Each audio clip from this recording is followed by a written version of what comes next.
Hello, I'm sitting here with Dr. Maranyane, our medical biochemist. Thank you for being with us, and we're talking Corona. Yeah, it's been a lot of conversations currently, and we want to lean into your expertise. Okay. So, how is this coronavirus? How is it spreading? I know there's some basic information out there, but how's this thing spreading? Yeah, so COVID-19, which is the disease caused by the coronavirus, is spread through human to human contact, particularly if someone comes into contact with someone who has the disease and touches them and touches what we call the T-zone, which is your face, your eyes, your nose, your mouth.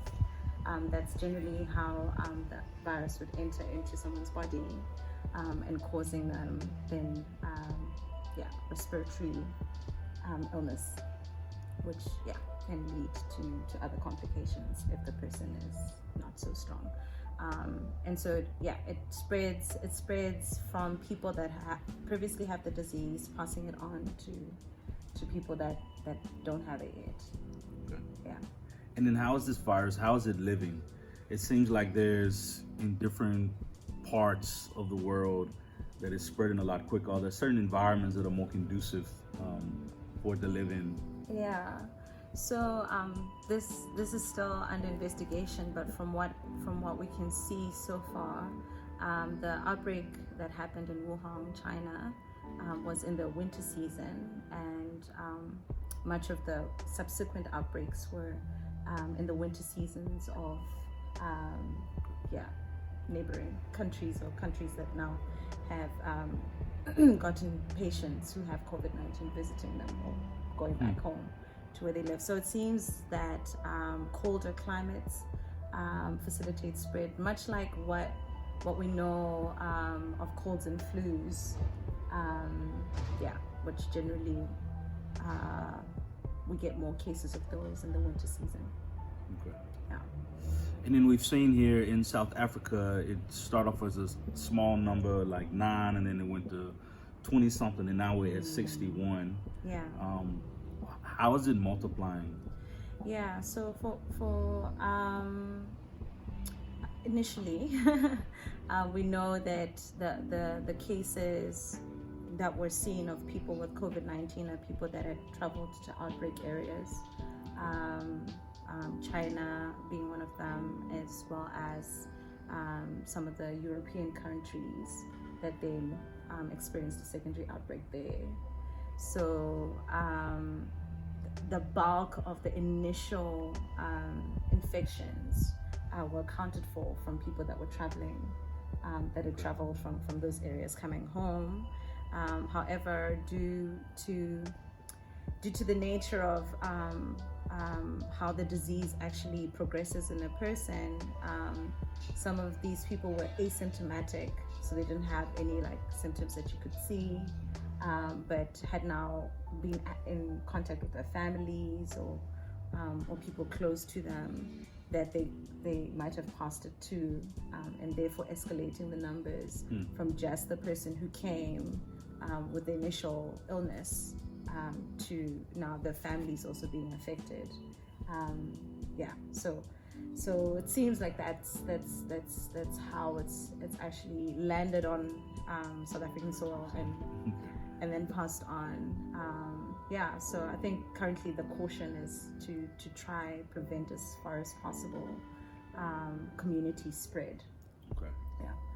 So then that leads me to another question. As people of faith, so we see in scripture how God intervenes and he comes and he heals and he deals with plagues and viruses and different things. So we want to live in that faith and express that faith. Yeah. But then also there's this side of wisdom as well. Yeah. Which is, washing our hands, sanitizing, and this new word that seems like it's been birthed, social distancing.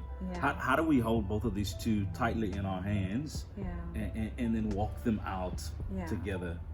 Yeah, so I think as believers, one of the most important things when we're faced with anything, in joy and in terror or disaster, is that we look to our God, and remember that God is sovereign over any disaster or outbreak. because oftentimes the question that seasons like this spark is who's going to rescue us, who's going to save us, and to remember that our first space or place of safety is God, and He is able to do exceedingly abundantly more than we can ask for or imagine, according to His power that's at work in us. So from that recognition of God's sovereignty, we can then filter everything through those lenses. That there's nothing that's happening on our planet that God is not aware of, and that God is not able to intervene in.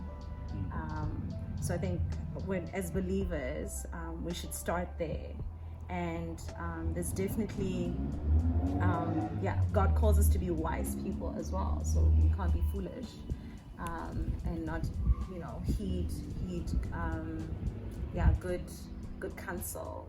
And there's definitely a lot of good counsel coming through from the World Health Organization in terms of how to manage spread, etc. And we need to heed those, but also to understand that first of all, we start from a place of faith, and we filter what we receive then from a place of faith, not from a place of fear and panic.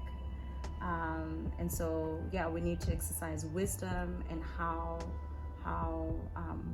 we gather as saints.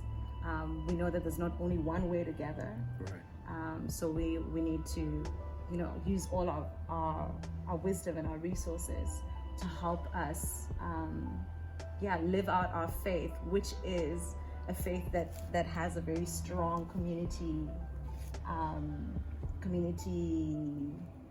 basis. Yes. Yeah. So we don't cease to be a community because we have a COVID-19 outbreak. Right. That's good.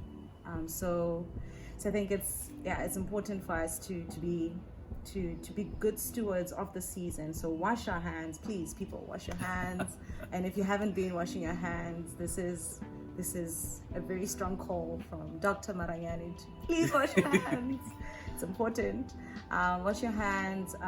If you've been in contact with animals, you've been in places outside, when you come into your home, wash your hands. It's wisdom to do that generally.